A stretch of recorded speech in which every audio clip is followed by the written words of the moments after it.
Bonsoir.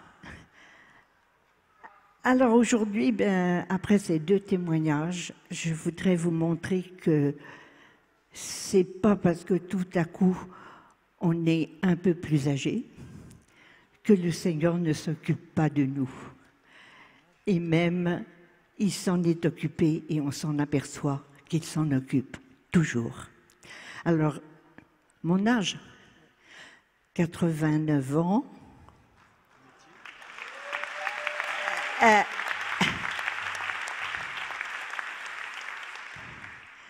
Bon pied, bon œil, et très heureuse de la vie que le Seigneur me fait mener. J'ai été professeure de piano et j'ai été très heureuse d'être professeure de piano. Enfin, il y avait plein de choses très bien, mais il y avait aussi d'autres qui étaient difficiles à vivre. Figurez-vous que, je suis d'une famille, j'ai été baptisée le jour de ma naissance, ma famille était croyante, très pratiquante, elle nous a donné des très bonnes habitudes de vie chrétienne. Et puis, un jour, je me suis aperçue quand même que je n'étais pas une très bonne élève. Vous voyez, j'ai une sœur qui, elle, était toujours première. Moi, pour que je sois en tête de liste, il fallait la prendre dans l'autre sens. Et alors, un jour, j'ai rapporté un devoir à la maison et j'avais tout simplement rajouté un 1 devant la note. Je ne le conseille à personne. Les foudres me sont tombées dessus et quelqu'un m'a dit « Tu as fait un péché mortel ». Oh, peut-être que vous ne savez même pas ce que c'est parce qu'on n'emploie plus ce mot-là. Mais en attendant, le péché mortel, ça voulait dire que j'allais en enfer. Et j'ai été prise d'une terreur de Dieu, terreur de tout ce qui touchait Dieu, l'Église, les prêtres. Impossible de voir de près ou de loin un prêtre arriver près de moi. Et j'étais très malheureuse.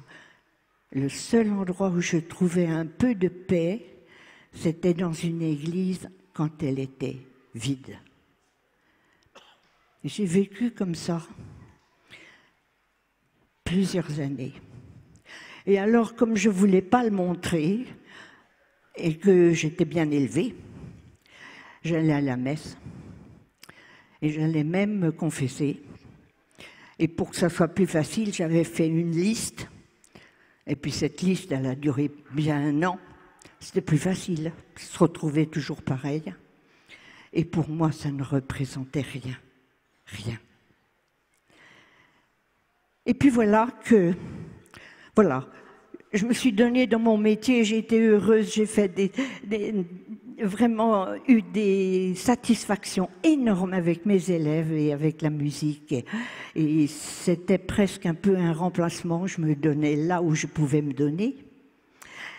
Et puis voilà que quand j'ai eu 40 ans, nouveau drame familial, c'était pas moi cette fois-ci, mais j'ai retrouvé l'aspect jugement sévère qui rejetait quelqu'un que j'aimais beaucoup, un cousin que j'aimais beaucoup, on le rejetait, on ne le verra plus. J'ai pleuré beaucoup plus que pour ce qui m'était passé pour moi. Et je me suis dit, c'est pas possible. Et au moins, ça m'a servi à me dire, moi, il faut que je m'en sorte, il faut que je fasse quelque chose. Je ne peux pas rester comme je suis trop malheureuse. Et puis, au fond, j'ai toujours cru en Dieu. Dieu a toujours existé pour moi. Et alors, on m'a conseillé d'aller faire une retraite à la Pierre-qui-Vire. Je ne sais pas si vous connaissez à Pierre-qui-Vire, c'est un monastère bénédictin en pleine Sologne. Et mon Dieu, c'est la première fois que j'allais dans un monastère faire une retraite. Je n'avais jamais fait de retraite. Je ne vous dis pas avec les conséquence de tout ce que je vous ai raconté, la difficulté que j'ai eue à écrire au père hôtelier. Mais un beau jour, je me suis retrouvée à la Pierre qui vire. Et au bout de 3 jours, j'ai dit non, pas possible, je ne peux pas rester là, je ne peux pas rester là. J'avais un groupe de partage.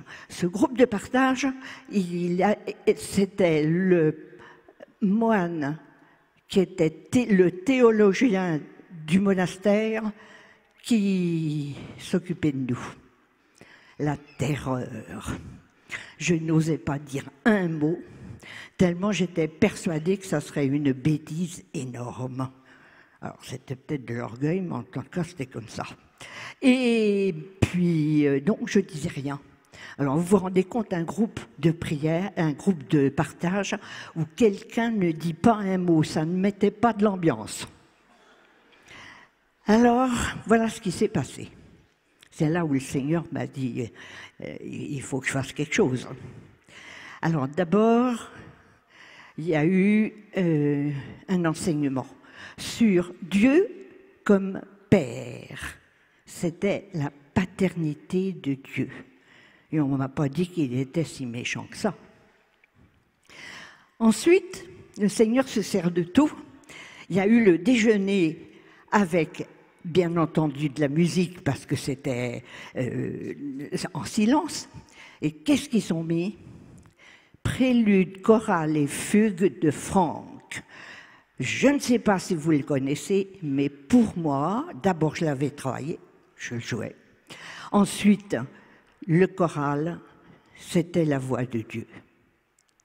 Et là, je ne pouvais plus partir. Je ne pouvais plus partir. Alors après le déjeuner, je suis allée dans leur chapelle. Et puis, il pleuvait épouvantablement, je suis arrivée trempée, j'ai enlevé mon imperméable, je l'ai plié, je l'ai mis à côté sur une chaise, et je me suis assise et j'ai dit, eh bien maintenant Seigneur, tu fais quelque chose, je m'en irai de là que quand tu auras fait quelque chose. Eh bien, il a fait quelque chose. Le plus joli, c'est qu'il a fait quelque chose. Très peu, c'est merveilleux, parce que c'était pas écrasant. Il m'a simplement donné la force, une force qui ne m'habitait pas avant, pour demander un rendez-vous au moine qui s'occupait de notre groupe. C'est tout. Je me suis levée et d'un pas énergique et sûr, j'ai été au groupe de partage, à l'heure dite, et j'ai dit au moine, pouvez-vous me recevoir? Et j'ai été déjà soulagée. Mais ce n'est pas tout. Après ça, je me suis dit, il faut que je parle dans ce groupe. Il faut que je parle. Alors j'étais là, tendue, en me disant, si je ne parle pas la première, je me tairai sûrement. Donc je dis tout de suite quelque chose. Et qu'est-ce que j'ai dit?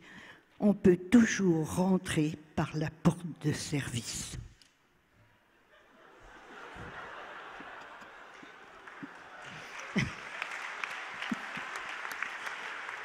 Voilà. Ça m'est venu comme ça. Et voilà. Et alors, bien sûr, qu'est-ce qui s'est passé? J'ai vu toutes les têtes et j'ai appris que c'était des gens qui avaient été réunis avec le théologien parce qu'ils avaient évidemment besoin de quelqu'un de très renseigné sur la religion, disons. Et ils avaient tellement l'air ravis. Ils me regardaient tous. Il n'y avait que des sourires. Il n'y avait que de la joie partout.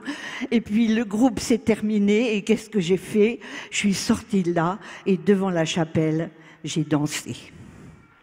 Alors là, ma voisine de chambre m'a cru complètement folle. Mais voilà, Dieu s'est occupé de moi.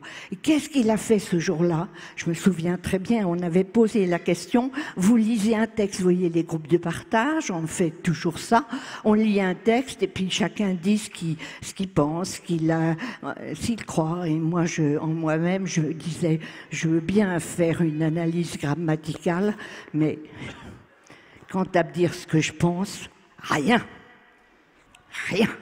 Eh bien, à partir de ce jour, chaque mot, chaque lettre, chaque phrase était pour moi.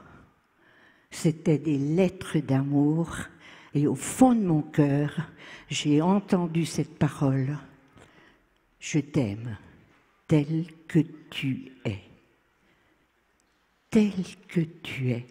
Ça voulait dire que je n'avais pas besoin de me faire de soucis sur tous mes défauts nombreux qu'on me reprochait à la maison. J'étais aimée telle que j'étais. C'était extraordinaire. Alors Gisèle, n'empêche que... Du coup, la confession, c'est devenu limpide. Mais n'empêche que la confession, ben non, ça n'allait pas. Ah, mais ça n'allait pas du tout. J'avais toujours aussi peur et je ne pouvais pas approcher un confessionnal ni un prêtre, souvent dans le confessionnal. Seulement, Jésus me parlait tout le temps par la parole. Alors, sur le moment, ça ne m'a pas gênée. La liste, je n'allais pas m'en servir. Parce que vous vous rendez compte, j'avais écrit dessus, j'ai désobéi à maman, enfin, voilà. Bon. Et je me disais, la seule chose, c'est que je veux servir Dieu. Je veux servir Dieu. Je veux dire au monde entier que Dieu existe, qu'il est bon et qu'il faut le connaître et qu'il faut désirer le connaître. Alors ça, j'avais vraiment envie. Alors il m'a fait aller à des endroits impossibles. Et chaque fois, j'entendais, mais pourquoi tu n'irais pas là? Et j'y allais et il y avait toujours quelque chose à faire. Et ça me réjouissait. Alors je ne voyais pas pourquoi je me confessais. Et puis un jour,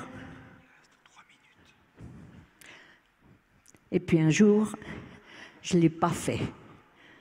Et j'ai commencé à comprendre que j'étais capable de ne pas obéir. Et ensuite, je te raconte la dernière histoire.